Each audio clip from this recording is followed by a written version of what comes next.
ನನ್ನ ಗುರಿ ಏನು? ನಂದು ಒಂದೇ ಒಂದು ಗುರಿ. ನಾನು ಶಿವಕುಮಾರ್ ಅವ್ರಿಗೆ, ನಮ್ಮ ಸಿದ್ದರಾಮಯ್ಯನವ್ರಿಗೆ ಚಾಲೆಂಜ್ ಮಾಡ್ತೇನೆ. ಹೇಗೂ ಉಪಚುನಾವಣೆಗಳು ಬರ್ತಾ ಇದೆ. ನೀವೇನು ನಮ್ಗಳ ಮೇಲೆ ಆರೋಪ ಮಾಡ್ತಿದ್ದೀರಾ, ಹೋಗಿ ಇದೇ ಆರೋಪಗಳನ್ನ ಮಾಡಿ. ಆ ಚುನಾವಣೆಗಳಲ್ಲಿ ಗೆದ್ದು ಬರುವಂಥದ್ದು ಮೊದಲನೇದು ಬಿಜೆಪಿದು.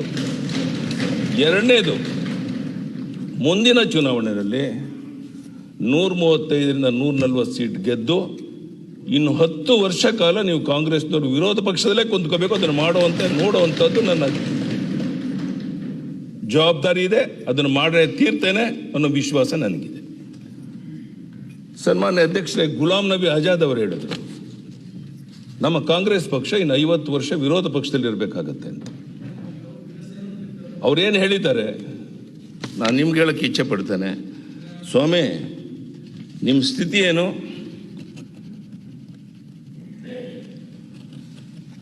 ಲೋಕಸಭೆಯಲ್ಲಿ ಕೇಂದ್ರದಲ್ಲಿ ನೀವು ಗೆದ್ದಿರೋದು 44, ನಾವು ಗೆದ್ದಿರೋದು 303, NDA 353.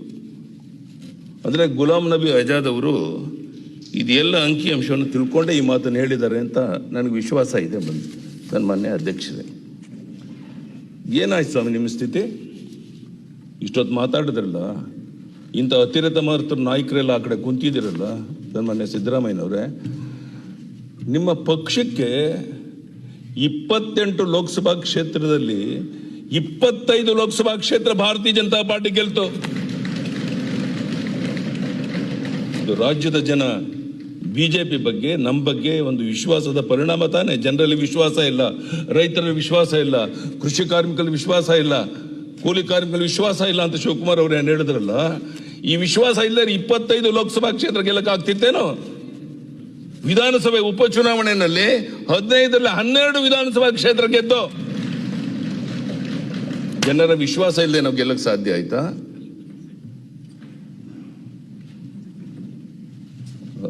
ನೋಡಿ, ಭಗವಂತನ ಇಚ್ಛೆ, ರಾಜ್ಯದ ಎಲ್ಲ ಜಲಾಶಯಗಳು ತುಂಬಿ ತುಳುಕ್ತಾ ಇದೆ, ಕೆರೆಕಟ್ಟೆಗಳು ತುಂಬಿ ತುಳುಕ್ತಾ ಇದೆ. 100ಕ್ಕೆ 98, 99 ಭಾಗ ಬಿತ್ತನೆ ಆಗಿದೆ. ಒಳ್ಳೆ ಬೆಳೆ ನಿರೀಕ್ಷೆ ಮಾಡ್ತಾ ಇದ್ವಿ ನಾವು. ಒಂದು ರೀತಿ ಒಳ್ಳೆಯ ಕಾಲ ಪ್ರಾರಂಭ ಆಗಿದೆ. ನಿಮ್ಮ ಕಾಲ ಏನಾಗಿತ್ತು, ನಮ್ಮ ಕಾಲ ಏನಾಗಿದೆ, ಇದಕ್ಕಿಂತ ಉದಾಹರಣೆ ಬೇಕಾಗಿಲ್ಲ. ರಾಜ್ಯದ ರೈತ, ಕೃಷಿ ಕಾರ್ಮಿಕ, ಕೂಲಿ ಕಾರ್ಮಿಕ, ನಮ್ಮ ಪರಿಶಿಷ್ಟ ಜಾತಿ, ಪರಿಶಿಷ್ಟ ಬಂಧುಗಳು ಇವತ್ತು ನಮ್ಮ ಜೊತೆ ಇರೋದ್ರಿಂದಲೇ ಈ ರೀತಿಯ ಗೆಲುವನ್ನು ಸಾಧಕ್ಕೆ ಸಾಧ್ಯ ಆಯಿತು ಅನ್ನೋ ಮಾತನ್ನ ಶಿವಕುಮಾರ್ ಅವರಿಗೆ ವಿಶೇಷವಾಗಿ ನಾನು ಹೇಳಕ್ಕೆ ಇಚ್ಛೆ ಪಡ್ತೇನೆ. ಸನ್ಮಾನ್ಯ ಅಧ್ಯಕ್ಷರೇ,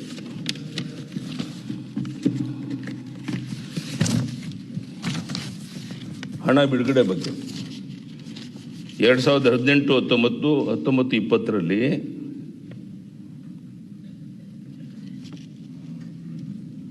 ನಿಗಮದಿಂದ ಅರ್ಹ ಫಲಾನುಭವಿಗಳಿಗೆ ಸುಮಾರು 3,043 ಕೋಟಿ ಬಿಡುಗಡೆ ಮಾಡಿದೆ. ನೆರೆ ಹಾವಳಿಯಿಂದ ಹಾನಿಯಾದ 1,33,204 ಮನೆಗಳಿಗೆ GPS ತಂತ್ರಜ್ಞಾನದ ಅಳವಡಿಸಿ 1,546.11 ಕೋಟಿ ಪರಿಹಾರವನ್ನು ಸಂತ್ರಸ್ತರ ಖಾತೆಗೆ ನೇರವಾಗಿ ಬಿಡುಗಡೆ ಮಾಡಿದ್ದೇವೆ. ಈಗ ಪ್ರಗತಿಯಲ್ಲಿರುವ 9.74 ಲಕ್ಷ ಮನೆಗಳಿಗೆ ನಿರ್ಮಾಣಕ್ಕೆ 10,194 ಕೋಟಿಗಳಿಗೆ ಸರ್ಕಾರ ಅನುಮೋದನೆ ನೀಡಿದೆ. ಈಗಾಗಲೇ ಮನೆಗಳ ನಿರ್ಮಾಣ ಕಾರ್ಯ ಪ್ರಗತಿಯಲ್ಲಿದೆ. ನಮ್ಮ ರಾಜ್ಯದಲ್ಲಿ 6,700 ಎಕರೆ ಪ್ರದೇಶದಲ್ಲಿ 1,873 ಕೊಳಚೆ ಪ್ರದೇಶದ 3.13 ಲಕ್ಷ ಕುಟುಂಬಗಳಿಗೆ 16 ಲಕ್ಷ ಜನಸಂಖ್ಯೆ ಸ್ವತ್ತಿನ ಹಕ್ಕನ್ನು ನೀಡುವ ಐತಿಹಾಸಿಕ ತೀರ್ಮಾನ ಮಾಡಿದೆ. ರಾಜೀವ್ ಗಾಂಧಿ ವಸತಿ ನಿಗಮದಿಂದ ಅನರ್ಹರು ಸಾವಿರಾರು ಮನೆಗಳಿಗೆ ಪಡೆಯುತ್ತಿದ್ದರು. ಇದನ್ನು ತಪ್ಪಿಸಲು ವಿಜಿಲಲ್ ಆಫ್ ಮೂಲಕ ಒಟ್ಟು 10 ಲಕ್ಷ ಮನೆಗಳನ್ನು ಮುಂದಿನ 2 ವರ್ಷದಲ್ಲಿ ಬಡವರಿಗೆ ಕಟ್ಟಿಕೊಡೋಕೆ ತೀರ್ಮಾನ ಮಾಡಿದ್ದೇವೆ. ನಮ್ಮ ಸರ್ಕಾರ ಬಂದ ಮೇಲೆ ಸರ್ಕಾರಿ ಜಮೀನಲ್ಲಿ ನಿರ್ಮಿಸುವ ಬಹುಮಹಡಿ ಕಟ್ಟಡದಲ್ಲಿ ಮನೆಯ ಫಲಾನುಭವಿಗಳಿಗೆ ಜಾಗದಲ್ಲಿ ಪ್ರಮಾಣಾನುಪಾತದ ಭಾಗವನ್ನು ನೀಡುವ ಮಹತ್ವದ ನಿರ್ಧಾರವನ್ನು ನಾವು ತಗೊಂಡಿದ್ದೇವೆ. ನಿಗಮದಿಂದ ಗ್ರಾಮೀಣ ಹಾಗೂ ನಗರ ನಿವೇಶನ ಯೋಜನೆಗಳಡಿ ರಾಜ್ಯಾದ್ಯಂತ ಒಟ್ಟು 78.10 ಎಕರೆ ಖಾಸಗಿ ಜಮೀನನ್ನು ಖರೀದಿಸಿ ಈವರೆಗೆ 5,020 ಆಶ್ರಯ ನಿವೇಶನಗಳ ಹಂಚಿಕೆ ಮಾಡಲಾಗಿದೆ. ರಾಜ್ಯದಲ್ಲಿ ಒಟ್ಟು 2,185.73 ಎಕರೆ ಸರ್ಕಾರಿ ಜಮೀನನ್ನು ವಸತಿ ನಿವೇಶನ ಹಂಚಿಕೆ ಕಾಯ್ದಿರಿಸಲಾಗಿದ್ದು, 1.2 ಲಕ್ಷ ನಿವೇಶನ ರಚಿಸಿ ಹಂಚಿಕೆ ಮಾಡಲು ಕ್ರಮ ವಹಿಸ್ತಾ ಇದ್ದೇವೆ. ಕೊಡಗಿನಲ್ಲಿ 47,577 ಫಲಾನುಭವಿಗಳಿಗೆ ಪ್ರಧಾನಮಂತ್ರಿ ಆವಾಸ್ ಯೋಜನೆಯಲ್ಲಿ CLSS ಘಟಕದಡಿ ಮನೆ ಸಾಲದ ಮೇಲೆ ಬಡ್ಡಿ ವಿನಾಯಿತಿ ನೀಡಲಾಗಿದೆ. 2018-19 ಸಾಲಿನಲ್ಲಿ ಕೊಡಗಿನಲ್ಲಿ ಪ್ರವಾಹ ಸಂತ್ರಸ್ತರಿಗೆ 498 ಮನೆಗಳನ್ನು ಫಲಾನುಭವಿಗಳಿಗೆ ಹಸ್ತಾಂತರಿಸಲಾಗಿದೆ. ಉಳಿದ ಮನೆಗಳನ್ನು ಡಿಸೆಂಬರ್ ಒಳಗಾಗಿ ಕಟ್ತಾ ಇದ್ದೇವೆ. ಸನ್ಮಾನ್ಯ ಅಧ್ಯಕ್ಷರೇ,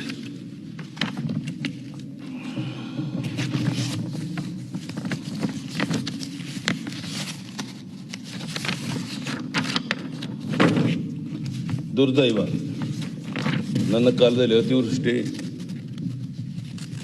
ಈಗ ಕೋವಿಡ್, ಈ ಸಂಕಷ್ಟದಲ್ಲಿ ಜನ ಸಿಕ್ಕಿ ನರಳುವಂಥ ದುಸ್ಥಿತಿ, ಆರ್ಥಿಕ ಪರಿಸ್ಥಿತಿ ಹದಗೆಟ್ಟಿರುವಂಥದ್ದು, ಇದೆಲ್ಲದರ ಮಧ್ಯೆನೂ ಸಹ ನಾವು ನಮ್ಮ ಕರ್ತವ್ಯದಿಂದ ಹಿಂದೆ ಸರಿದಿಲ್ಲ. ಜನರ ಹಿತದೃಷ್ಟಿಯಿಂದ ಏನೇನು ಮಾಡೋಕ್ಕೆ ಸಾಧ್ಯ ಇದೆಯೋ ನಮ್ಮ ಶಕ್ತಿ ಮೀರಿ ಪ್ರಾಮಾಣಿಕವಾಗಿ ಕೆಲಸವನ್ನು ಮಾಡ್ತಾ ಇದ್ದೀವಿ. ಸನ್ಮಾನ್ಯ ಅಧ್ಯಕ್ಷರೇ,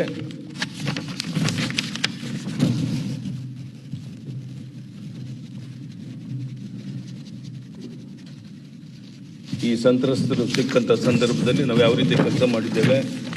ನಾನು ಮುಖ್ಯಮಂತ್ರಿ ಆಗಿದ್ದಾಗ 2 ತಿಂಗಳು ನಾನು ಒಬ್ಬನೇ ಇದ್ದರೂ ಸಹ ಸಂಕಷ್ಟಕ್ಕೆ ಸಿಕ್ಕಂಥದ್ದು, ಅತಿವೃಷ್ಟಿಗೆ ಸಿಕ್ಕಂಥ ಸ್ಥಳದಲ್ಲಿ ಯಾವ ರೀತಿ ಕೆಲಸ ಮಾಡಿದ್ದೇನೆ ಇದೆಲ್ಲವೂ ನಿಮಗೆಲ್ಲ ಗೊತ್ತಿರುವಂಥ ಸಂಗತಿ.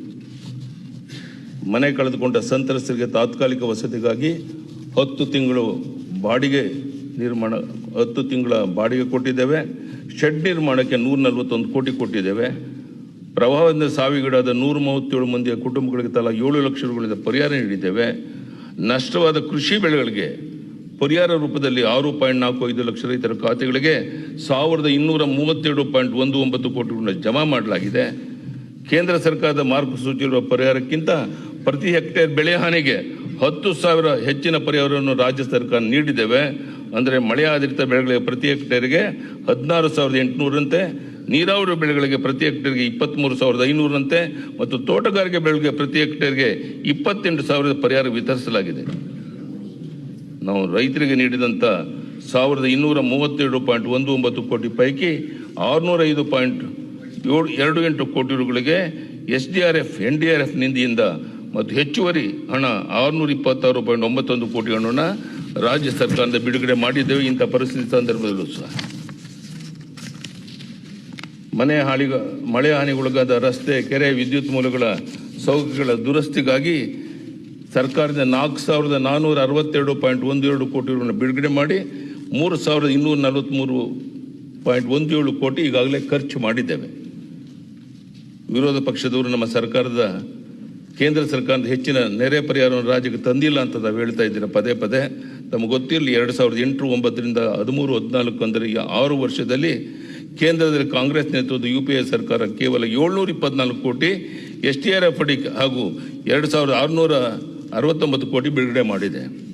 ಆದರೆ ಅದೇ 2014-15ರಿಂದ 2019-20 ಅಂದರೆ ಈ 6 ವರ್ಷದ ಅವಧಿಯಲ್ಲಿ ಕೇಂದ್ರದಲ್ಲಿರುವ ನರೇಂದ್ರ ಮೋದಿಯವರ ಸರ್ಕಾರ 1,332 ಕೋಟಿಗಳನ್ನು SDRF ಅಡಿ ಹಾಗೂ 9,279 ಕೋಟಿಗಳನ್ನು ಬಿಡುಗಡೆ ಮಾಡಿದೆ ಅಂತ ತಿಳಿಸೋಕ್ಕೆ ನಾನು ಸಂತೋಷ ಪಡ್ತೇನೆ. ರೈತರ ಕಷ್ಟವನ್ನು ಮನಗೊಂಡು ಭಾರತ ಸರ್ಕಾರ ಪ್ರಧಾನಮಂತ್ರಿ ಕಿಸಾನ್ ಸನ್ಮಾನ ನಿಧಿ ಯೋಜನೆಯಲ್ಲಿ 6,000 ರೂಪಾಯಿ ಪ್ರತಿ ಕುಟುಂಬಕ್ಕೆ ರೈತರು ಕೊಡಕ್ಕೆ ಹೊರಟ್ರೆ, ನಾನು ಸಹ ಇಂಥ ಹಣಕಾಸಿನ ಸಂಕಟದಿಂದ ಸಹ 4,000 ರೂಪಾಯಿನ 2,000 ರೂಪಾಯಿ ಅಂತ 2 ಕಂತುಗಳಲ್ಲಿ ಕೊಡೋದು ಮಾಡಿ ಈಗಾಗಲೇ 2019-20 ಸಾಲಿನಲ್ಲಿ 44.67 ಲಕ್ಷ ಫಲಾನುಭವಿ ರೈತರಿಗೆ 893.95 ಕೋಟಿ ರೂಪಾಯಿಗಳನ್ನ 2020-21 ಸಾಲಿನಲ್ಲಿ ಇಲ್ಲಿವರೆಗೆ 6.96 ಲಕ್ಷ ರೈತ ಫಲಾನುಭವಿಗಳಿಗೆ 139 ಕೋಟಿ ರೂಪಾಯಿನ ನೆರವನ್ನು ನೀಡಿದೆ. ಹೀಗೆ ನಮ್ಮ ಶಕ್ತಿ ಮೀರಿ ಪ್ರಾಮಾಣಿಕವಾಗಿ ರಾಜ್ಯದಲ್ಲಿ ಹಣಕಾಸಿನ ಪರಿಸ್ಥಿತಿ ಹದಗೆಟ್ಟಿದ್ರೂ ಸಹ ಸರಿಪಡಿಸುವಂಥ ಪ್ರಾಮಾಣಿಕ ಪ್ರಯತ್ನ ಮಾಡಿದ್ದೇವೆ. ಲಾಕ್ಡೌನ್ ಪರಿಣಾಮ ಎಲ್ಲ ವರ್ಗದ ಜನತೆ ಆರ್ಥಿಕ ಸಂಕಟವನ್ನು ಅನುಭವಿಸ್ತಾ ಇರುವಂಥ ಕಾಲದಲ್ಲಿ ಮೆಕ್ಕೆಜೋಳದ ಬೆಳೆಗೆ 7,19,519 ರೈತರಿಗೆ 359 ಕೋಟಿ, ಹೂವು ಬೆಳೆದ 20,298 ರೈತರಿಗೆ 14.49 ಕೋಟಿ, ಹಣ್ಣು ತರಕಾರಿ ಬೆಳೆದ 71,778 ರೈತರಿಗೆ 57.59 ಕೋಟಿ, 2,181 ರೇಷ್ಮೆ ಬೆಳೆಗಾರರಿಗೆ 20 ಕೋಟಿ, 1,14,388 ಕ್ಷೌರಿಕರಿಗೆ ಅಗಸ್ತ್ಯರಿಗೆ 58 ಕೋಟಿ ವಿತರಿಸಲಾಗಿದೆ. 24,549 ವಿದ್ಯುತ್ ಗ್ರಾಹಕರಿಗೆ 52.75 ಕೋಟಿ ರೂಪಾಯಿ ಫಿಕ್ಸೆಡ್ ಚಾರ್ಜ್ ಮನ್ನಾ ಮಾಡಲಾಗಿದೆ. ಸುಮಾರು 20,488 ನೇಕಾರರಿಗೆ 75.30 ಕೋಟಿ ಸಾಲ ಮನ್ನಾ ಮಾಡಿದ್ದೇವೆ. ನೇಕಾರ ನೆರವಿಗಾಗಿ 2,000 ರೂಪಾಯಿನಂತೆ ದೇಶದ ಇತಿಹಾಸದಲ್ಲಿ ಮೊದಲ ಬಾರಿಗೆ 88,536 ಕೈಮಗ್ಗ ಮತ್ತು ವಿದ್ಯುತ್ ಮಗ್ಗ ನೇಕಾರರಿಗೆ 17.70 ಕೋಟಿ ವಿತರಿಸಲಾಗಿದೆ. ಟ್ಯಾಕ್ಸಿ ಚಾಲಕರಿಗೆ 2,14,119 ಜನರಿಗೆ 107 ಕೋಟಿ ರೂಪಾಯಿನ ವಿತರಣೆ ಮಾಡಿದ್ದೇವೆ. ಇದೇ ರೀತಿ ಆಹಾರ ಧಾನ್ಯ ಇತರ ವ್ಯವಸ್ಥೆಗಳು ಮಾಡಿದ್ದೇವೆ. ಈ ಸಾಲಿನಲ್ಲಿ ಕೊರೋನಾ ಸಂಬಂಧ ಆರ್ಥಿಕ ಮುಗ್ಗಟ್ಟು ಎದುರಿಸಬೇಕಾಗಿ ಬಂದರೂ ಸಹ ಸರ್ಕಾರದ ಎಲ್ಲ ಇಲಾಖೆಗಳು ಮೊದಲನೇ ಮತ್ತು ಎರಡನೇ ತ್ರೈಮಾಸಿಕ ಹಣವನ್ನು ಅಭಿವೃದ್ಧಿ ಕಾರ್ಯಗಳಿಗೆ ಬಿಡುಗಡೆ ಮಾಡಲು ಅವಕಾಶ ಕಲ್ಪಿಸಲಾಗಿದೆ. ಇದಲ್ಲದೆ ಜಾರಿಯಲ್ಲಿರುವ ಕಾಮಗಾರಿಗಳನ್ನು ಮುಂದುವರಿಸಲಾಗಿದೆ. 2019-20 ಸಾಲಿನಲ್ಲಿ ಆಗಸ್ಟ್ ಅಂತ್ಯದವರೆಗೆ 75,560 ಕೋಟಿಗಳನ್ನು ವೆಚ್ಚ ಮಾಡಿ ಆಯವ್ಯಯಕ್ಕೆ 32.3% ವೆಚ್ಚ ಮಾಡಲಾಗಿದೆ. ಈಗಾಗಲೇ ಪ್ರಸಕ್ತ ಸಾಲಿನಲ್ಲಿ 65,401 ಕೋಟಿ ರೂಗಳನ್ನು ಖರ್ಚು ಮಾಡಿ ಆಯವ್ಯಯಕ್ಕೆ 27.4% ವೆಚ್ಚ ಮಾಡಲಾಗಿದೆ. ಶಾಸಕರ ಪ್ರದೇಶಾಭಿವೃದ್ಧಿ ನಿಧಿಯಲ್ಲಿ ಎಲ್ಲ ಮುಂದುವರೆದ ಕಾಮಗಾರಿಗಳನ್ನು ಮುಂದುವರಿಸಲಾಗಿದೆ ಹಾಗೂ 50 ಲಕ್ಷಗಳ ಮೊದಲನೇ ಕಂತಿನ ಹಣವನ್ನು ಬಿಡುಗಡೆ ಮಾಡಿ ಜಿಲ್ಲಾಧಿಗಳ PD ಖಾತೆಯಲ್ಲಿ 500 ಕೋಟಿ ಲಭ್ಯವಿದ್ದು ಯೋಜನೆಗೆ ಒಳಪಡಿಸಲಾಗ್ತಾ ಇದ್ದೇವೆ. ಸನ್ಮಾನ್ಯ ಅಧ್ಯಕ್ಷರೇ, ನಾನು ಇಷ್ಟೇ ಭರವಸೆಯನ್ನು ಕೊಡೋಕ್ಕೆ ಇಷ್ಟಪಡ್ತೇನೆ. ನಾವು ಈಗಲೂ ಸಾಲ ತಗೊಳ್ಳೋದಕ್ಕೆ ವ್ಯವಸ್ಥೆಯನ್ನು ಮಾಡ್ತಾ ಇದ್ದೀವಿ. ಇನ್ನೂ ಸಾಲ ತಗೊಂಡಿಲ್ಲ. ಸುಮಾರು 35-40 ಸಾವಿರ ಕೋಟಿ ಸಾಲವನ್ನು ತಗೊಂಡು ಏನೇನು ಪೆಂಡಿಂಗ್ ಬಿಲ್ಸ್ ಇದೆ, ಆನ್ ಗೋಯಿಂಗ್ ವರ್ಕ್ಸ್ ನಿಲ್ಲಿಸಿದ್ದೇವೆ, ಅದೆಲ್ಲವನ್ನು ಮುಂದುವರಿಸೋಕ್ಕೆ ನಾನು ಬಡ್ಜೆಟ್ನಲ್ಲಿ ಏನೇನು ಹೇಳಿದ್ದೇನೆ ಆ ಎಲ್ಲ ಕಾರ್ಯಕ್ರಮ ಜಾರಿಗೆ ತರೋದಕ್ಕೆ ನಾನು ಬದ್ಧನಾಗಿದ್ದೇನೆ. ಆ ದಿಕ್ಕಿನಲ್ಲಿ ಪ್ರಾಮಾಣಿಕ ಪ್ರಯತ್ನವನ್ನು ಬರೋ ದಿವಸಗಳನ್ನ ನಾನು ಮಾಡ್ತೇನೆ ಅನ್ನೋ ಮಾತನ್ನು ಹೇಳಕ್ಕೆ ಇಷ್ಟಪಡ. ಒಂದು ನಿಮಿಷ ಕೂತ್ಕೊಳ್ಳಿ, ಆಮೇಲೆ ಕೇಳೋರಂತೆ. ನಮ್ಮ ಸಿದ್ದರಾಮಯ್ಯನವರು ಇಲ್ಲಿ ಕುಂತಿದ್ದಾರೆ. ಸ್ವಾಮಿ, ತಮ್ಮ ಕಾಲದಲ್ಲಿ ಏನು ಮಾಡಿದ್ರಿ ತಾವು? ನಾನು ಇದುವರೆಗೂ ಮಾತಾಡಬಾರ್ದು ಅಂತ ಮಾತಾಡಲಿಲ್ಲ. 2018ರಲ್ಲಿ ಎಲೆಕ್ಷನ್ ಸಂದರ್ಭದಲ್ಲಿ 15 ಲಕ್ಷ ಮನೆ ಕಟ್ಟೋದಕ್ಕೆ ಆರ್ಡರ್ ಮಾಡಿದ್ರಿ. ಅದಕ್ಕೆ 29,000 ಕೋಟಿ ಬೇಕಾಗಿತ್ತು. ಆದರೆ ನೀವು ಆಯವ್ಯಯದಲ್ಲಿ ತೆಗೆದಿಟ್ಟದ್ದು ಕೇವಲ 3,000 ಕೋಟಿ. ನೀರಾವರಿಗೆ ಏನು ಸಂಕಟ ಅನುಭವಿಸ್ತಾ ಇದ್ದೀವಿ ಇಡೀ ರಾಜ್ಯದಲ್ಲಿ. ಸ್ವಾಮಿ, ನೀರಾವರಿಗೆ 9,000 ಕೋಟಿ ಇಟ್ಟು 1,03,000 ಕೋಟಿ ಕಾಮಗಾರಿಗೆ ಮಂಜೂರಿತಿಯನ್ನು ಕೊಟ್ಟುಬಿಟ್ರು. ಎಷ್ಟು? 1,03,000 ಕೋಟಿದು.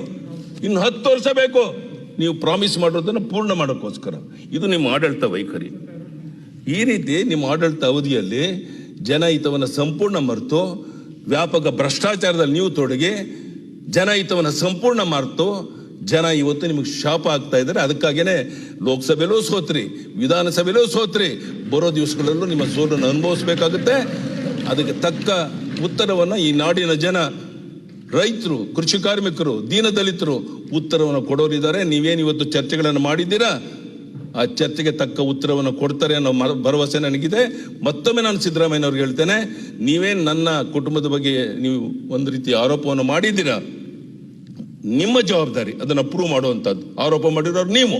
ಪ್ರೂವ್ ಆದರೆ ನಾನು ರಾಜಕೀಯದಿಂದ ನಿವೃತ್ತಿ ಆಗ್ತೇನೆ. ಮತ್ತೊಮ್ಮೆ ಹೇಳಿ ನನಗೆ ಮಾತನಾಡೋಕ್ಕೆ ಅವಕಾಶ ಮಾಡೋಕ್ಕೆ ಅಭಿನಂದನೆ ಸಲ್ಲಿಸಿ ಈ ಬೇರೆ ಪ್ರಮುಖ ವಿಷಯಗಳನ್ನು ಮಾಧುಸ್ವಾಮಿ ಅವರು ಮಾತನಾಡಬೇಕಾಗಿದೆ. ಅವರು ಮಾತನಾಡ್ತಾರೆ. ರೇವಣ್ಣವರು. ಮಾಧುಸ್ವಾಮಿ ಅವರು ಕೆಲಸ ಎಲ್ಲ ಮುಂದುವರಿಸ್ತೀನಿ ಅಂತ ಹೇಳ್ತಾ ಇದ್ದೀರಿ. ನಮ್ಮ ಕ್ಷೇತ್ರದ ನಮ್ಮೆಲ್ಲ MLA ನಿಲ್ಲಿಸಿದಿರಲ್ಲ ಕೆಲಸ. ಎಲ್ಲ ಮುಖ್ಯಮಂತ್ರಿಗಳೇ, ನೀವು ದ್ವೇಷದ ರಾಜಕಾರಣ ಮಾಡೋದಿಲ್ಲ, ಎಲ್ಲ ಕೆಲಸ ಮುಂದುವರಿಸ್ತೀನಿ ಅಂತ ಹೇಳಿದ್ರಿ. ಎಲ್ಲ MLA ಯಾರು ನಮ್ಮ ಪಾರ್ಟಿಯವರು ಎಲ್ಲ ನಿಲ್ಲಿಸಿದಿರಿ. ದಯವಿಟ್ಟು ಭರವಸೆ ಕೊಡಿ ಅವ್ರದ್ದೆಲ್ಲ. ಮಾಧುಸ್ವಾಮಿ ಎಲ್ಲ ದ್ವೇಷದ ರಾಜಕಾರಣ ಮಾಡ್ತಾವ್ರು ಇಲ್ಲಿರೋ ಕೂತಿರೋರೆಲ್ಲ. ಮಾಧುಸ್ವಾಮಿ ಅವರು ವಿಶ್ವಾಸ ಬಂದಿದೆ ನಿಮ್ಗೆ, ಧನ್ಯವಾದ. ನಿಮ್ ಕೆಲಸ ಮಾಡ್ಕೊಡ್ತೀವಿ. ನಾನು ವಿಶ್ವಾಸ ಇದೆ. ಸ್ವಲ್ಪ ಕೆಲಸ ಸರ್ಕಾರ ಸ್ವಲ್ಪ ಸಮಯ ವಿಶ್ವಾಸ ಇದೆ. ನಿಮ್ಗೂ ವಿಶ್ವಾಸ ಇದೆ. ಈಗ ಆ ವಿಶ್ವಾಸ ಈಗ ಪುನರ್ಸ್ಥಾಪನೆ ಆಗಿದೆ. ಅಷ್ಟೇ, ಜನರ ರಾಜ್ಯದ ಜನರ ವಿಶ್ವಾಸನೂ ನಮ್ಮ ಮೇಲಿದೆ. ನಾನು DJಹಳ್ಳಿ ವಿಷಯ ಮೊದಲೇ ಪ್ರಸ್ತಾಪಿಸ್ತೀನಿ, ಆಮೇಲೆ ಬೇರೆ ವಿಷಯಕ್ಕೆ ಬರ್ತೀನಿ. ನಮಗೆ ಬೇಕಾದ ಮುಖ್ಯಮಂತ್ರಿಗಳ ಗಮನಕ್ಕೆ ತರೋದಿಷ್ಟೇ, ನಮ್ಮ ಜಿಲ್ಲೆಯಲ್ಲಿ ಹೂ ಬೆಳೆಗಾರರದ್ದು ದುಡ್ಡು ಕೊಟ್ಟಿಲ್ಲ ಸರ್. ಪಾಪ ಅವ್ರದ್ದೊಂದು ದುಡ್ಡು ಕೊಡಿಸಿ ಮೆಕ್ಕೆಜೋಳದ್ದೊಂದು ರೇಟ್ ಬಿದ್ದೋಗಿದೆ ಸರ್. 1200 ರೂಪಾಯಿ 1000 ರೂಪಾಯಿ ತಗೋತಾವ್ರೆ. ಡೈರಿ ಮುಖೇಣದಾರು ತಗೊಳ್ಳಿ ಅಥವಾ ಇದ್ರ ಮುಖೇಣ ಸರ್ಕಾರದ ಮುಖೇಣದಾರು ಮೆಕ್ಕೆಜೋಳ ಖರೀದಿಗೆ ದಯಮಾಡಿ ಅವಕಾಶ ಮಾಡಿಕೊಡಿ ಸರ್. ಏನು ಒಂದು ನಿಮಿಷ ಸರ್. ಫಸ್ಟ್ ಟೈಮ್ ಮಾಧುಸ್ವಾಮಿ ಅವರು ಮಾತಾಡೋಣ. ಏನು ಇಲ್ಲ How can a no confidence motion has to be answered by the chief minister? ಆಯ್ತಲ್ಲ, ತಿರ್ಗಾ ಇವ್ರದ್ದೇನು ಹೇಳೋದು? How can he do that? Sir ಹೇಳಿದ್ದೇನೆ, ಜವಾಬ್ದಾರಿ ಕೊಟ್ಟಿದ್ದಾರೆ, ಅವ್ರು ಮಾತಾಡ್ತಾರೆ. Motion sir, no confidence motion ಇದು. ಕೇಳಕ್ ಇಷ್ಟ ಇಲ್ಲ, ತಡ್ಕೊಳಕ್ ಶಕ್ತಿ ಇಲ್ಲ ಅಂದ್ರೆ ಅವ್ರಾದ್ಮೇಲೆ ನೀವ್ ಯಾಕೆ ಮಾತಾಡಿರಿ? ಲೀಡರ್ ಆಫ್ ದಿ ಅಪೋಸಿಷನ್ ಆದ್ಮೇಲೆ ನೀವ್ ಯಾಕೆ ಮಾತಾಡಿರಿ? ಲೀಡರ್ ಆಫ್ ದಿ ಅಪೋಸಿಷನ್ ಮಾತಾಡಿದ್ಮೇಲೆ ನೀವು ಮಾತಾಡಿದ ಯಾಕೆ? ಅದೇನ್ ಸ್ವಾಮಿ ಆಗ್ತದೆ ಸರ್? ಇದು ಇವರ ಆಟ, ಇದೇ ಆಟ, ಇನ್ನೇನಿಲ್ಲ. ಇಲ್ಲಿ ಕೊನೆ ಗಳಿಗೆಯಲ್ಲಿ ನಾವು ಉತ್ತರ ಹೇಳ್ದಂತ ಸ್ಥಿತಿ ತಂದು ಸರ್ಕಾರ ಉತ್ತರ ಹೇಳ್ಬಾರ್ದಂತ ಕಾಲಕ್ಕೆ ನಿಗದಿ ಮಾಡಿಕೊಂಡು ಈ ಡ್ರಾಮಾನೇ ನಾನು 89 ಇದ್ದೀನಿ. ಶಿವಕುಮಾರ್ ನಿಮ್ ಎಲ್ಲಾ ರಂಗಿ ನೋಡಿದ್ದೀನಪ್ಪ, ನಾನು ನೋಡಿದ್ದೀನಿ. ನಾನು ಈ ಸಭೆಯಲ್ಲಿ 89ರಿಂದನೇ ಮೆಂಬರು. ನಾನು ನಿಮಗೆ 85ರಲ್ಲಿ ಸೋತವನು. ಏನೇನ್ ರಂಗಿತ್ತು. ನನಗೆ ಯಾರೋ ಸ್ಕೂಲ್ ಹುಡುಗರು ಒಂದು ಪ್ರಶ್ನೆ ಕೇಳಿರೋ, ಏನ್ ಅಂಕಲ್ ಜೈಲಿಂದ ಬಿಡುಗಡೆ ಬಂದ್ರು ಉತ್ಸವನ ಅಂತ. ಕೆಲವ್ರಿಗೆ ಹಂಗ ಆಗುತ್ತಪ್ಪ ಅಂದಿ. ಮುಖ್ಯಮಂತ್ರಿಗಳು ಹೆಂಗಾಯ್ತು? ಜೈಲಿಂದ ಬಂದ್ರು ಉತ್ಸವ. ನಿಮ್ಮ ಮುಖ್ಯಮಂತ್ರಿಗೆ ಹೆಂಗಾಯ್ತಲ್ಲ? ನಿಮ್ಮ ಮುಖ್ಯಮಂತ್ರಿಗಳು ನನಗೆ ಹೇಳ್ತೀರಲ್ರಿ ನೀವು ಎಲ್ಲ ಬಿಟ್ಟು. ನಿಮ್ಮ ಮುಖ್ಯಮಂತ್ರಿ ಮಾಡಿದ್ರೇನ್ರಿ? ನಿಮ್ಮ ತನುವ ಸಂತೈಸಿಕೊಳ್ಳಿ, ನಿಮ್ಮ ಮನವ ಸಂತೈಸಿಕೊಳ್ಳಿ. ಏನಾದ್ರು ಹೇಳಕ್ಕೆ ಇಲ್ಲಿ ನಿಂತ್ಕೊಂಡು ಮಾತಾಡೋಕೆ ಇದೆಯಾ ಅಂತ ನೋಡ್ಕೊಳ್ಳಿ. ಇಲ್ಲಿ ನಿಂತ್ಕೊಂಡು ಮಾತಾಡೋ ಅರ್ಹತೆ ಇದೆ ಅಂತ ನೋಡ್ಕೊಳ್ಳಿ. ದೇವ್ರ ಮನೆ ಇದು. ಇವತ್ತು ಚೀಫ್ ಮಿನಿಸ್ಟರ್ ನಚ್ಚಿಕಾಡ್ಸೋರು ನೀವೇನೆ. ನಾನಲ್ಲ, ನೋಡ್ರಿ, ಯಾರನ್ನೋ ಕರ್ಕೊಂಡ್ಬಂದು ರಾಜಕೀಯ ಆ ಮನುಷ್ಯನ್ ಬಲಿ ಆಗ್ತಿರೋದು ನೀವು. It is your game plan to commit suicide. Siddaramaiah chief minister ನೀವೇನೆ. I certainly challenge. ಈ ಎಲ್ಲಾ ಡ್ರಾಮಾ ತಾವು ಡೆಲ್ಲಿಗೆ ಹೋಗಿ ಬಂದು ಆ ಮನುಷ್ಯ ಸಿಗಾಕಕ್ ಮಾಡ್ತಿರೋದು. ನಾನ್ ಚೀಫ್ ಮಿನಿಸ್ಟರ್ ತೆಗ್ದಾಕ್ತಿಲ್ಲ, ನೀನ್ ಆಡ್ರ ಆಟ ಅವ್ರಿಗೆ ತಗಲಾಕಕ್ಕೆ. ಎಸ್, ನನಗೂ ಗೊತ್ತಿದೆ. ನಾವು ನಿಮ್ಮಂಗೆ 89 ಇಲ್ಲಿ ಇದೀವಲ್ಲ. ನಿಮ್ ಜೊತೆನೆ ML ಆಗಿ ಬಂದನು. ನನ್ ಗ್ರಾಚಾರ 1-2 ಸರಿ ಸೋತೆ. ನಿಮ್ಮ ಹತ್ರ ಶಕ್ತಿ ಇತ್ತು, ಬೇರೆ ಇತ್ತು, ಗೆದ್ಕೊಂಬಂದ್ರಿ. ಆ ಬೇರೆದ್ ಹೆಂಗ್ ಬಂತು ಅನ್ನೋ ತಿಳುವಳಿಕೆ ನನಗಿರಲಿಲ್ಲ, ಸೋತೆ ಅಷ್ಟೇ. ನೀವು ಮೊದ್ಲು ML ಆದಾಗೆ ನನ್ಗಿಂತ ಚೆನ್ನಾಗಿರೋ ಸ್ಥಿತಿಲಿ ಬಂದಿರ್ಲಿಲ್ವಲ್ಲ ಇಲ್ಲಿಗೆ. ಏನಿಲ್ಲ, ನಂಗೆ ಗೊತ್ತಲ್ಲ. ನೀವು ಸ್ಥಿತ್ತು ಹಂಗೆ ಇತ್ತು, ನನ್ನ ಸ್ಥಿತ್ತು ಹಂಗೆ ಇತ್ತು, ನಾನು ಹಂಗೆ ಉಳ್ಕೊಂಡೆ. ತಾವೆಲ್ಗೋ ಹೊಟ್ಟೋದ್ರಿ. ಕಾರಣ ನೀವೇ ಹೇಳಿ. ಸನ್ಮಾನ್ಯ ಅಧ್ಯಕ್ಷರೇ, ನಾನು DJಹಳ್ಳಿ ಗಲಭೆ ಬಗ್ಗೆ ಮಾತಾಡೋದು ಜವಾಬ್ದಾರಿ ಅಂತ ತಿಳ್ಕೊಂಡು ಮಾತಾಡ್ತೀನಿ. ಯಾಕೆಂದ್ರೆ ಮಾನ್ಯ ವಿರೋಧ ಪಕ್ಷದ ನಾಯಕರು ಬಹಳ ಗಮನವಾಗಿ ತೆಗೆದಿದ್ದಾರೆ. ನಾನು ಅವ್ರಿಗೆ ಕೇಳ್ಕೊಂಡಿದ್ದೆ ಅವಿಶ್ವಾಸ ನಿರ್ಣಯದಲ್ಲೇ ಮಾತಾಡಿ ಸರ್ ಅಂತ. ಸರ್, ಇದು ಇನ್ಸಿಡೆಂಟು 11/8/20ಕ್ಕೆ 1 PM ಸ್ಟಾರ್ಟ್ ಆಗುತ್ತೆ. ಆವಾಗ ಫೈರೋಜ್ ಪಾಷಾ ಅನ್ನೋರು ಒಂದು ಇದನ್ನ ಫೋಟೋ ಸ್ನಾಟ್ ಹಾಕ್ತಾರೆ sir. We thanks open-heartedly to Murugesh ji that the real facts and reality which is been hidden is as exposed, so that all should do proper worship, belief system and faith in better way. Our non-Muslims brothers and sisters are not guided whose principles and direction to follow. Many things has been added mixed which should be corrected immediately. Truth must be showed. ಇದೇನಿತ್ತು sir? ಯಾರೋ ಟಿವಿಲಿ ಹಾಕ್ಬಿಟ್ಟ, ನಾರಿಯ ಸೀರೆ ಕದ್ದ. ಅದನ್ನ coat ಮಾಡ್ತಾನೆ ಅವನು. ನಾರಿಯ ಸೀರೆ ಕೆದ್ದವನು ನಮ್ಮ ದೇವರು. ಎಲ್ಲಿಂದಲೋ ಪಾಪ ಮುರುಗೇಶ್ ನಿರಾಣಿ ಫೋನಿಗೆ ಬಂದು ಆಚಿಕ್ ಹೋಗಿದ್ಗೆ ಮುರುಗೇಶ್ ನಿರಾಣಿ ಅವ್ರನ್ನ ಕೋಟ್ ಮಾಡಿ. ಸತ್ಯ ಮಾತಾಡೋಣ. ಇದಾದ್ಮೇಲೆ ಇನ್ನೊಬ್ಬ ತಿಕ್ಲ ನವೀನ್ ಅನ್ನವನು, ಅವನು ನೆಕ್ಸ್ಟ್ ಡೇ ಆಗ್ತಾನೆ ಸರ್. ಅವನೇನಾಗ್ತಾನೆ, Naveen highly sensitive derogatory post against prophet Mohammed ಆಗ್ತಾನೆ ಸರ್. ಎಷ್ಟು ಗಂಟೆಲಿ? 5:46 ಅವನಾಗ್ತಾನೆ sir. On 11/8/20 as a comment against one provocative statement of other. ಇದು ಇವರಿಬ್ಬರ ಮಧ್ಯೆ ಎಂಡ್ ಆಗ್ಬೇಕಾಗಿತ್ತು. ನಾವು ಇದಕ್ಕೆ ಯಾರು ಸರಿ ಯಾರು ತಪ್ಪು ಅಂತ ಹೇಳಲ್ಲ. ಯಾರೋ ಇಬ್ರು ಆಡಿದ್ಕೆ ಆಗೋದಿಲ್ಲ ಅಂತ. ಆಮೇಲೆ ಏನಾಯ್ತು ಸರ್, ಇದು ಇದು ಹೆಂಗೆ ಪ್ರೆಸಿಪಿಟ್ ಆಯಿತು? ಇವನು P Naveen as 4,350 Facebook friends ಅವನಿಗೆ. ಅವನು ಏನು ಮಾಡ್ದ, ಇದನ್ನ ಹಾಕಿದ್ನ at around 7:30 PM after he received a call from his relative and MLA of Pulikeshi Nagara constituency, Akhanda Srinivasa Murthy ಅವರು 7:20 ಫೋನ್ ಮಾಡಿದಾಗ ಅವನು 7:30 ಅದನ್ನು ಡಿಲೀಟ್ ಮಾಡ್ದ ಸರ್. ಅವನಿಗೆ ಡಿಲೀಟ್ಸ್ the message.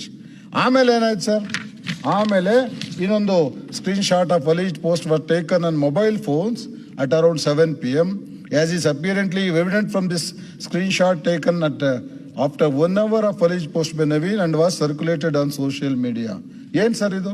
The screenshot of alleged provocative post was initially taken by Fairoz Pasha and then it was circulated on social media WhatsApp.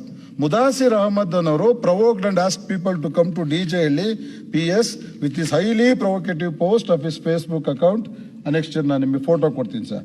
This screen shot message of alleged post became more viral between 7 and 8:30 PM. ನೋಡಿ sir photo ಕೊಡ್ತೀನಿ sir, entire photographs ಇಟ್ಕೊಳ್ತಿದ್ದೀನಿ ನಾನು. ಇದರಲ್ಲಿ ಏನಾಗ್ತದೆ sir, Mudasir Ahmed 1 hour. All Muslim brothers, all Muslim, it's on record. All Muslim brothers come DJ Elli police station. MLA Srinivas Murthy का भांजा P नवीन सुअर का औलाद हमारा नबी के शान में गुस्ताखी की है. This is the message. Who has provoked this incident? All Muslim brothers come DJ Elli police station. MLA Srinivas Murthy का भाईजा P नवीन सुअर का औलाद हमारे नबी के शान में गुस्ताखी की है. ಇದಾಯ್ತು ಸರ್. ಆಮೇಲೆ 7:30ಗೆ Firdous Pasha along with 4 people ಅವರು ಅಲ್ಲಿ ಹೋಗ್ತಾರೆ sir, visited DJ Elli police station and filed complaint against Naveen for alleged provocative Facebook. Police ಏನ್ ಮಾಡ್ತಾರೆ sir, complaint was registered immediately at 7:45 PM ವೈ DJ Elli police, crime number 194/20. ತಮಗೆ ಗೊತ್ತು ಈಗೆಲ್ಲ ಸಿಸ್ಟಮಲ್ಲಿ release ಆಗುತ್ತೆ, ಕಂಪ್ಯೂಟರೈಸ್ಡ್. ಇದನ್ನ ಯಾರು ರೈಡ್ ಮಾಡೋಕ್ಕಾಗಲ್ಲ. The complainant was informed about the filing of FIR and were assured about immediate action by the local police. At 8 PM, a police team of PSI Raghavendra, HC Yogendra and HC Anand were sent to trace and secure accused Naveen. Along with complainant Firdaus Pasha, 4 people, namely Syed Sairaj, Syed Chand Pasha, Nawaz Sharif and Ahmad Basha visited DJ Elli police station for filing complaint. At around 8:35 PM, Wajid, JDS Pulikeshi Nagar Bank president and Tippu Trust head visited DJ Elli police station along with around 30 associates.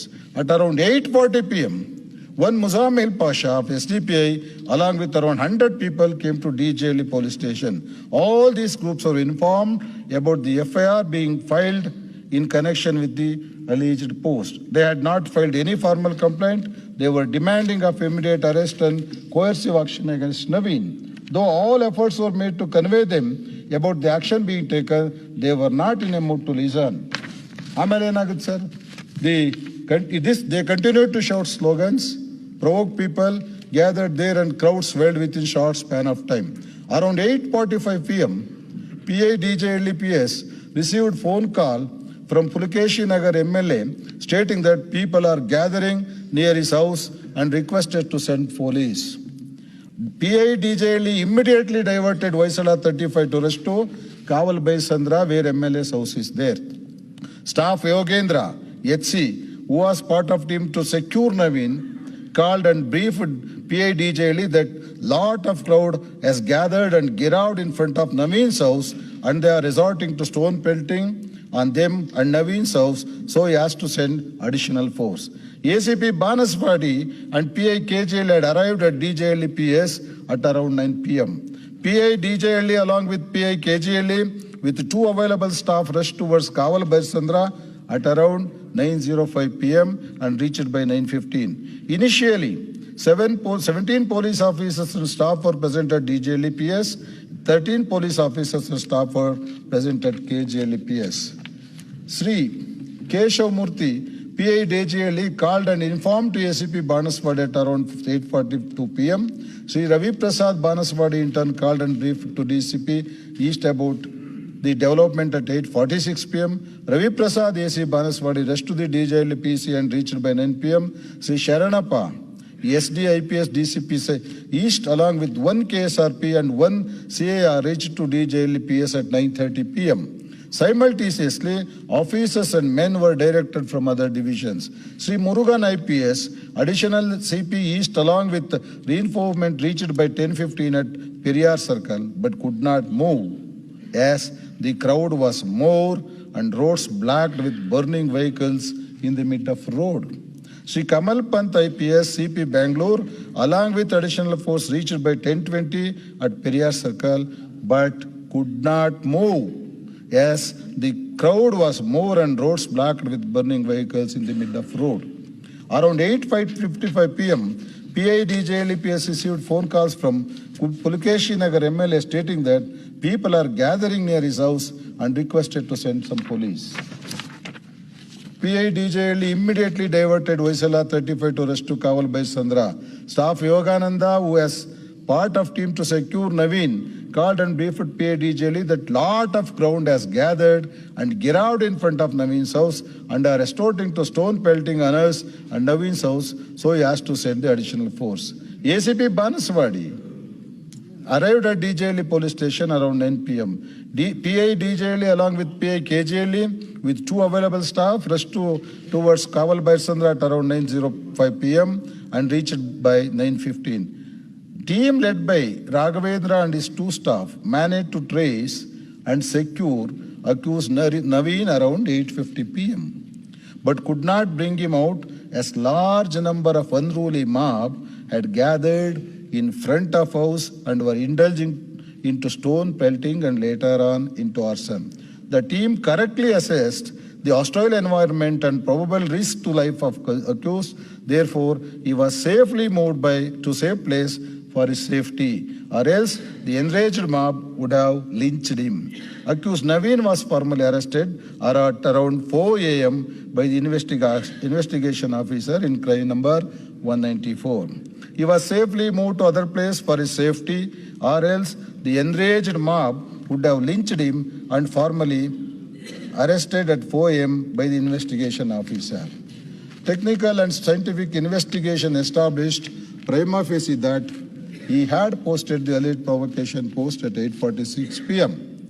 Crowd gathered at different places simultaneously in short span of time. Simultaneously, crowd gathered in hundreds and bulged into thousands within short time at DJLA, MLA's house, Naveen's house, and KJLA. At all the above four places, the crowd started gathering simultaneously between 8:30 and 9:30. Around 9 p.m., the crowd size at different places were like this: 200 to 300 in front of GJLA, 200 to 300 near Naveen's house, 150 to 250 near MLA house, 100 to 150 near KJLA. Between 9 and 10 p.m., the crowd size and their violent act at different places was like below: 1,500 to 2,000 in front of GJLA PS, shouting slogans, restoring to stone pelting, arsoning vehicle, forcefully broke open the gate of the DJLA police station and entered the premises, damaging DJLA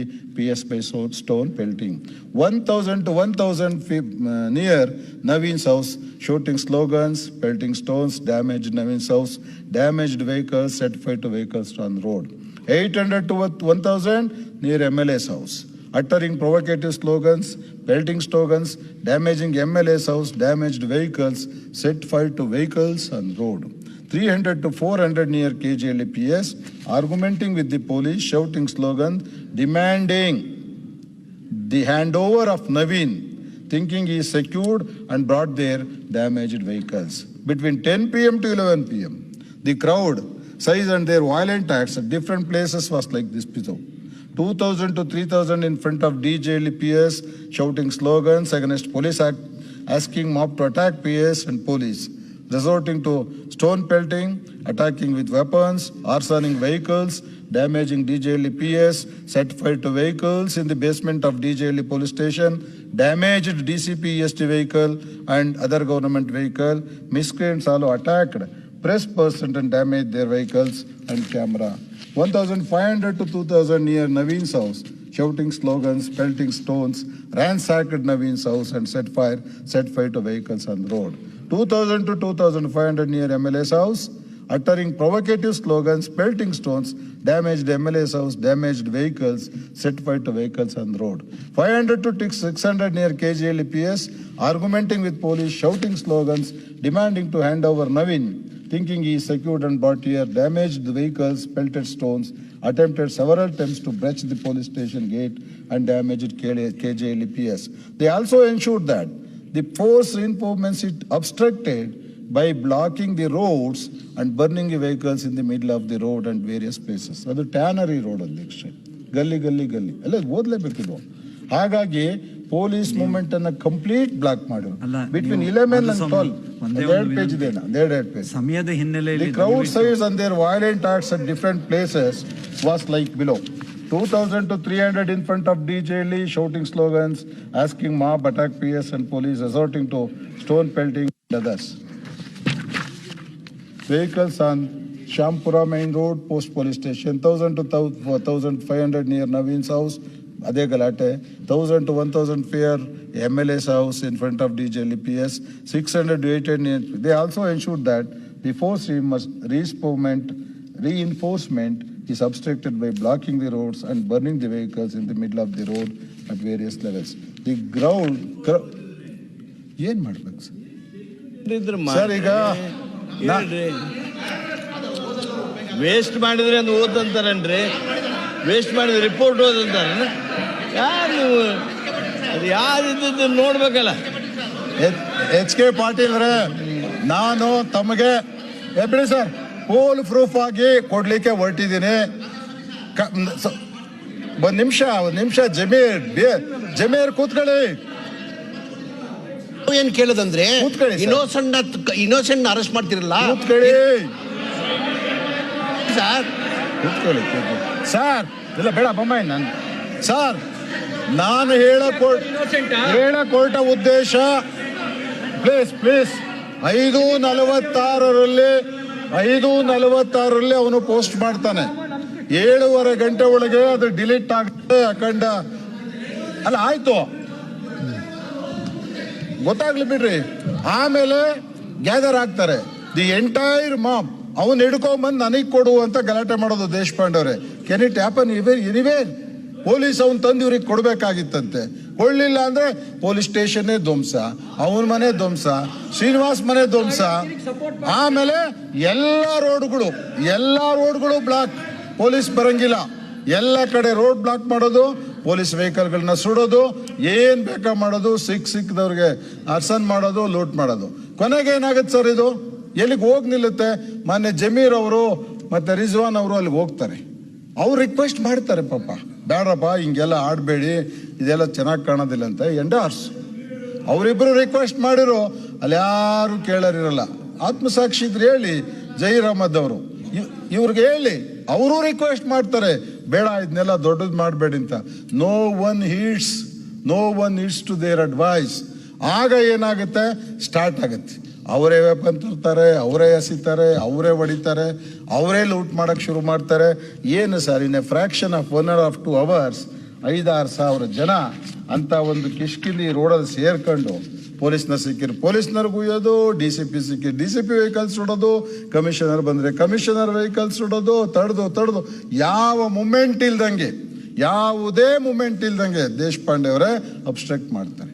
otherwise Srinivasa Murthy ಅವ್ರ ಮನೆ ಸುಡೋವರೆಗೆ ಯಾರು ಬಿಡ್ತಿರ್ಲಿಲ್ಲ. ನೀವು ಹೇಳಿರಿ, ಪೊಲೀಸ್ನವ್ರು alert ಆಗಿರ್ಲಿಲ್ಲ. Complaint ಕೊಟ್ಟಿರೋದು 7:15, register ಆಗಿರೋದು 7:45. ಕೂಡಲೇ ಏನಾದ್ರು ದಾಖಲೆ ಇದ್ರೆ 7:45 ರಿಜಿಸ್ಟರ್ ಆದ ತಕ್ಷಣ ಅವ್ನು ಸೆಕ್ಯೂರ್ ಮಾಡಕ್ ಹೋಗ್ತಾರೆ. ಎಸ್, ಅವ್ನು ಸೆಕ್ಯೂರ್ ಮಾಡ್ತಾರೆ. ಆದ್ರೆ ವೈಲೆಂಟ್ ಮಾಬ್ ಎದುರಿಗೆ ಅವನು ತರಲೇಬೇಕು, ಅವನ್ನ ನಮ್ಮ ಎದುರಿಗೆ. We will punish him. ನಾವು ಶಿಕ್ಷೆ ಕೊಡ್ಬೇಕು. ಪ್ಲೀಸ್ ನಾನು ಮುಗಿಸ್ತೀನಿ. ನಾವು ಶಿಕ್ಷೆ ಕೊಡ್ತೀವಿ ಅಂತ ಹೇಳೋ ಮಾಬ್ ಎದುರಿಗೆ ಯಾರಾದ್ರೂ ಒಬ್ರು ಅಕ್ಯೂಸ್ನ ಹಿಡ್ಕೊಂಬರಕ್ಕೆ ನೀವೆಲ್ಲ ಒಪ್ತೀರಾ? ಅವ್ರು ತರಲ್ಲ ಸರ್, ಅದೇ ಅಪರಾಧ ಆಗೋದು. ಇಷ್ಟೇ, the whole thing starts from there.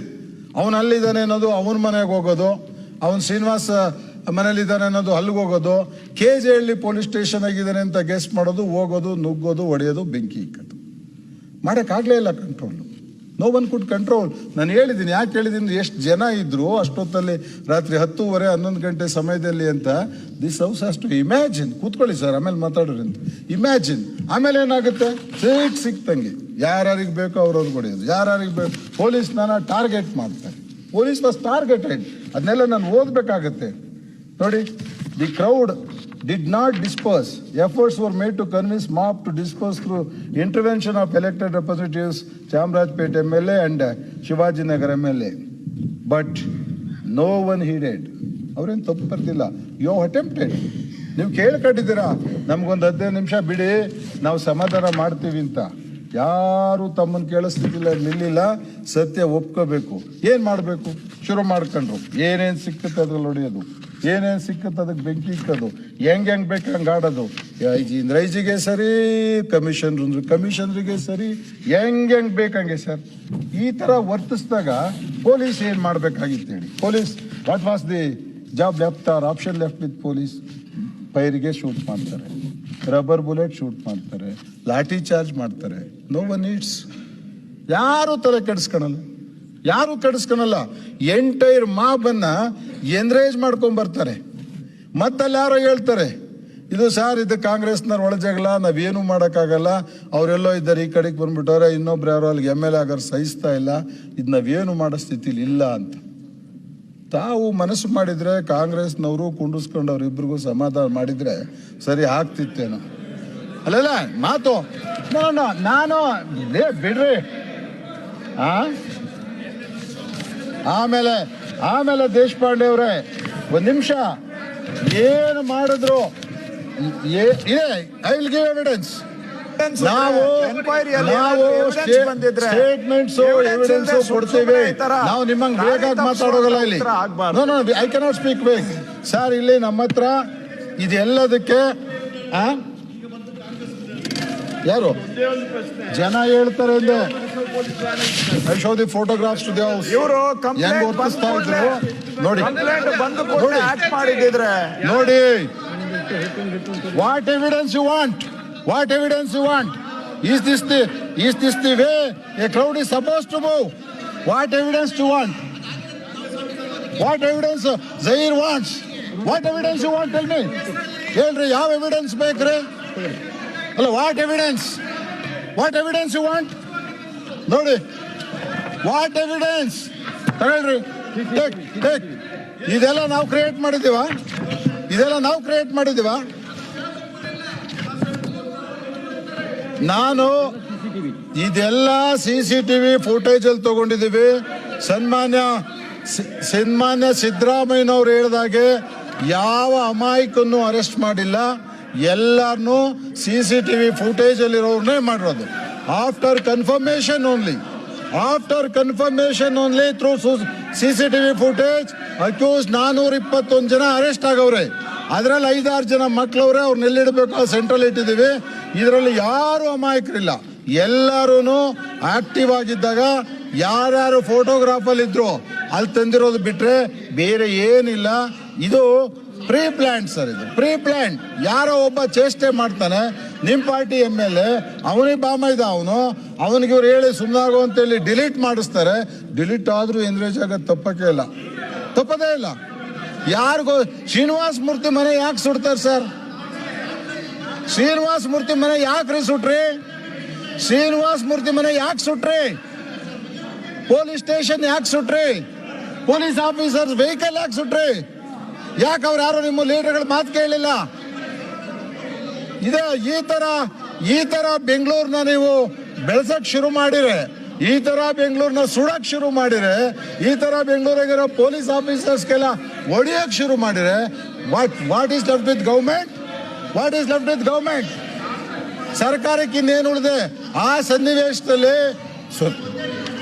ಸನ್ನಿವೇಶದಲ್ಲಿ DG ಹಳ್ಳಿನಲ್ಲಿ ಶೂಟಿಂಗ್ ಆಗುತ್ತೆ. DG ಹಳ್ಳಿನಲ್ಲಿ ಗಾಳಿಗೆ ಹಾರಿಸ್ತಾರೆ, 2 ಸಾಯ್ತಾರೆ. KG ಹಳ್ಳಿನಲ್ಲಿ ಹಾರಿಸ್ತಾರೆ, ಅನಿವಾರ್ಯವಾಗಿ 1 ಸಾಯ್ತಾರೆ. 3 ದಿವಸ ಆದ್ಮೇಲೆ ಬುಲೆಟ್ ಅಲ್ಲಿ ಗಾಯ ಆಗಿ ಸಾಯ್ತಾರೆ. ಈವರೆಗೆ ಅಷ್ಟು ಜನಕ್ಕೆ ಏಟ್ ಬಿದ್ದಿದೆ ದೇಶಪಾಂಡೆ ಅವರೇ. ಒಬ್ರು ಆಸ್ಪತ್ರೆಗೆ ಹೋಗಿರೋ ರೆಕಾರ್ಡ್ ಇಲ್ಲ ನಮ್ಮ ಹತ್ರ. Everything is concocted, everything is planned. ಒಬ್ಬ ಆಸ್ಪತ್ರೆಗೆ ಸೇರಿಲ್ಲ. 91 ಜನ 91 ಜನ ಪೊಲೀಸ್ ಆಫೀಸರ್ಗೆ ಹೊಡೆದೊಳಗೆ ಹಾಕಿರೋದು ಬಿಟ್ರೆ ಇನ್ಯಾರು ಒಬ್ಬ ವಿಕ್ಟಿಮ್ ಅಲ್ಲಿ ನಮಗೆ ಹಾಸ್ಪಿಟಲೈಸ್ ಆಗಿಲ್ಲ, ಒಬ್ಬ ವಿಕ್ಟಿಮ್ ಆಗಿಲ್ಲ. ಹೆಂಗಾಗುತ್ತೆ? ಎಲ್ಲೆಲ್ಲಿಂದ ರೋಡ್ ಬರುತ್ತೆ, ಯಾವ್ಯಾವ ಕಡೆಯಿಂದ ಪೊಲೀಸ್ನವ್ರು ಬರ್ಬೋದು, ಯಾವ್ಯಾವ ಗಲ್ಲಿಲಿ ಬರ್ಬೋದು, ಎಲ್ಲವನ್ನೂ ಬ್ಲಾಕ್ ಮಾಡೋದು, ಎಲ್ಲ ಕಡೆ ಪೊಲೀಸ್ ವೆಹಿಕಲ್ಗೆ ಬೆಂಕಿ ಇಕ್ಕೋದು, ಎಲ್ಲ ಪೊಲೀಸ್ ಮೊಬೈಲ್ಗಳನ್ನ ಚೆಚ್ ಹಾಕೋದು. What is this happening? What is this happening? ಏನಮ್ಮ? What is it you are talking? I am making a statement on the basis of enquiry. I am making a statement on the basis of enquiry. ಏನ್ ಬೇಕಾದ್ರೂ ಮಾಡ್ಬೋದಾ? So somebody's internal quarrel, ಯಾರೋ ಇಬ್ರು ತಿಕ್ಕದ್ರದು, ಯಾರೋ ಇಬ್ರದು ವ್ಯಾಜ್ಯ ಇಡೀ ಬೆಂಗಳೂರು ಬೆಂಕಿ ಇಕ್ಬೇಕಾ? ಯಾತಕ್ ಮಾಡಿರಿ? No no no, this cannot be tolerated. ಅವ್ರಿಗೆ ಹೇಳ್ರಿ ಬೇಡ. ಕಳಿಸ್ತೀವಿ. No, you can get the photos. ಕೊಡ್ತೀವಿ sir, it's a public document. Public ಅಲ್ಲಿ ಇದೆ ಬಿಡಿ, ಅದ್ರಲ್ಲಿ ಏನು ಫೋಟೋ ಕೊಡೋಕೇನು? When I am exhibiting in the house, when I am exhibiting in the, ಏನೇನು ಪೊಲೀಸ್ನವ್ರಿಗೆ ಏನು ಮಕ್ಳು ಮರಿ ಇಲ್ವಾ? ಯಾರನ್ನ ಬೇಕಾದ್ರೂ ಚಚ್ಬೋದು, ಯಾರಿಗೆ ಬೇಕಾದ್ರೂ ಬೆಂಕಿ ಇಕ್ಬೋದು. ನಮ್ದು ಪೊಲೀಸ್ನವ್ರು ತಪ್ಪು, ಪೊಲೀಸ್ ಹಾವ್ ಡಿಲೇಡ್, ಪೊಲೀಸ್ ಆಕ್ಷನ್ ತಗೊಳ್ಳಿಲ್ಲ. ಏನ್ ಮಾಡ್ತಾರೆ ಪೊಲೀಸ್? ಹೋಮ್ ಮಿನಿಸ್ಟರ್ ಆಗಿದ್ರು ಪೊಲೀಸ್ ಏನ್ ಮಾಡ್ಬೇಕು? ಏನ್ ಮಾಡ್ಬೇಕು? ಪಾರ್ಟಿ ವ್ಯಾಜ್ಯಕ್ಕೆ ಪೊಲೀಸ್ ಬದಿ ಹಾಕ್ತೀರಾ? ಮಾಧುಸ್ವಾಮಿ ಅವರು, what is it you are doing? Okay, ಸಾಕು. ಅದಕ್ಕೆ ಈಗ ಚರ್ಚೆ ಮುಕ್ತಾಯ ಆಗ್ತಾ ಇದೆ. ಈಗ ಚರ್ಚೆ ಮುಕ್ತಾಯ ಆಗ್ತಾ ಇದೆ. ಮಾನ್ಯ ವಿರೋಧಿ ಪಕ್ಷದ ನಾಯಕರು ಹೊರಗಿದ್ದಾರೆ ಅಂತ ಕಾಣುತ್ತೆ. ಓಕೆ, ಈಗ ಮಾನ್ಯ ವಿರೋಧಿ ಪಕ್ಷದ ನಾಯಕರು ಮಂಡಿಸಿರುವ ಅವಿಶ್ವಾಸ ನಿರ್ಣಯದ ಪ್ರಸ್ತಾವವನ್ನು ಸಭೆಯ ಮತಕ್ಕೆ ಹಾಕುತ್ತೇನೆ. ಪ್ರಸ್ತಾವವು ಹೀಗಿದೆ. ಈ ಸದನವು ಮಾನ್ಯ ಶ್ರೀ BS ಯಡಿಯೂರಪ್ಪನವರ ನೇತೃತ್ವದ ಮಂತ್ರಿಮಂಡಲದ ಮೇಲೆ ವಿಶ್ವಾಸವನ್ನು ಕಳೆದುಕೊಂಡಿದೆ. ಪ್ರಸ್ತಾವದ ಪರವಾಗಿರೋರು ಹೌದು ಎಂದು ಸೂಚಿಸಬೇಕು. ಪ್ರಸ್ತಾವದ ವಿರೋಧವಾಗಿರೋರು ಇಲ್ಲ ಎಂದು ಸೂಚಿಸಬೇಕು. ಪ್ರಸ್ತಾವವು ಇಲ್ಲ ಎನ್ನುವರ ಪರವಾಗಿದೆ. ಪ್ರಸ್ತಾವವು ಇಲ್ಲ ಎನ್ನುವರ ಪರವಾಗಿದೆ. ಪ್ರಸ್ತಾವವು ಧ್ವನಿಮತದಿಂದ ತಿರಸ್ಕರಿಸಲ್ಪಟ್ಟಿದೆ. ಈಗ ಒಂದು ನಿಮಿಷ ದಯವಿಟ್ಟು ರಾಷ್ಟ್ರಗೀತೆ ಇದೆ. ಒಂದು ನಿಮಿಷ ದಯವಿಟ್ಟು ರಾಷ್ಟ್ರಗೀತೆ ಇದೆ. ರಾಷ್ಟ್ರಗೀತೆ ನಂತರ ಮುಕ್ತಾಯ ಆಗುತ್ತೆ. ನಾನು ನಿಮ್ಮೆಲ್ಲರಲ್ಲಿ ಒಂದು ವಿನಂತಿ ಮಾಡ್ಕೊಳ್ತೀನಿ. 6 ದಿನಗಳಿಂದ ಕೊರೋನಾ ಹಿನ್ನೆಲೆಯಲ್ಲಿ ಸದನದಲ್ಲಿ ನಡೆದಂಥ ಕಾರ್ಯಕಲಾಪಗಳ ದಯವಿಟ್ಟು ಒಂದೇ ನಿಮಿಷ ಕೂತ್ಕೊಂಡ್ರೆ ಕಳೆದ 6 ದಿನಗಳಿಂದ ಕೊರೋನಾ ಹಿನ್ನೆಲೆಯಲ್ಲಿ ನಡೆದಂಥ ಅಧಿವೇಶನದ ವರದಿಯನ್ನು ಈ ಸದನದಲ್ಲಿ ನಾನು ಮಂಡಿಸ್ತಾ ಇದ್ದೇನೆ. ನಾನು ಅದರ ವಿವರಕ್ಕೆ ಹೋಗ್ತಾ ಇಲ್ಲ. ಒಂದೇ ಒಂದು ವಿನಂತಿಯನ್ನು ನಿಮ್ಮ ಹತ್ರ ಮಾಡೋದಕ್ಕೋಸ್ಕರವಾಗಿ ಕುತ್ಕೊಳ್ಳೋದಕ್ಕೆ ವಿನಂತಿ ಮಾಡಿದ್ದೇನೆ. ರಾಜ್ಯದ ಜನ ಈ ಕೊರೋನಾದಂಥ ಭೀಕರ ಒಂದು ಸಾಂಕ್ರಾಮಿಕ ರೋಗವನ್ನು ಎದುರಿಸ್ತಾ ಇರುವಂಥ ಸಂದರ್ಭದಲ್ಲಿ ನಾವೆಲ್ಲರೂ ನಮ್ಮ ಕ್ಷೇತ್ರಕ್ಕೆ ಹೋದಂಥ ಸಂದರ್ಭದಲ್ಲಿ ನಾವು ಎಚ್ಚರಿಕೆಯಿಂದ ಇರೋದ್ರ ಜೊತೆಯಲ್ಲಿ ಜನರ ಎಚ್ಚರಿಕೆ ಬಗ್ಗೆ ಇನ್ನಷ್ಟು ಹೆಚ್ಚು ಜಾಗ್ರತೆ ವಹಿಸೋಣ. ಅಗತ್ಯವಾದಂಥ ಚಿಕಿತ್ಸಾ ವ್ಯವಸ್ಥೆಯನ್ನು ನಾವು ಜನತೆಗೆ ತಲುಪಿಸೋದಕ್ಕೆ ಜವಾಬ್ದಾರರಾಗೋಣ.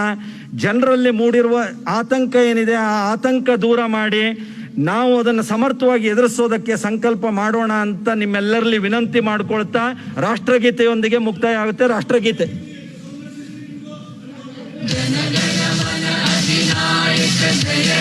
भारत भाग्य विधाता पंजाब